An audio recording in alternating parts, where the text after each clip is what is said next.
Today, instead of spending some time with me as a child care center owner, I want to take some time to just remind you, and myself again, to take some time to appreciate the little things and remember to find the good. Obviously, I'm a huge advocate of problem solving, finding out that there's an issue, and then coming up with what the root cause of it, and then solving it is. But sometimes when we do that, we forget to look at the fact that there's a lot of good going on, and there's not always just problems. My example of this is going to get a little personal and not necessarily going to relate to business. Our little guy is full-on second child, and he's either been blessed or cursed with his mother's brain. This school year has been a little bit of a struggle with trying to get him to understand, hey, we have to respect authority, you can't talk back, all of those fun things.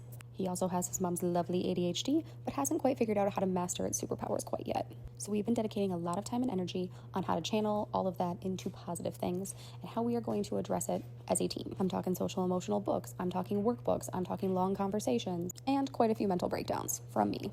Well, last week he started bringing home baggy books. This child has never taken any interest in reading books to us. He always wants us to read books to him. So I was like, perfect, this is a great opportunity for us to spend some quality time together. So as he's reading this book, he reads it with no issues whatsoever. I shouldn't be shocked because I know he's smart, but I also am kind of shocked because I've never seen this side of him. Baggy book number 2 comes home, reads the whole thing with having like one word mistake. So he was struggling one morning and arguing with his sister before we had opened up. And I said, hey, Griff, why don't you grab that book? I bet you could probably read that chapter book. Just giving him a challenge to see if he would do it. He ended up picking up a book and started reading a chapter book. And I was like, what's going on?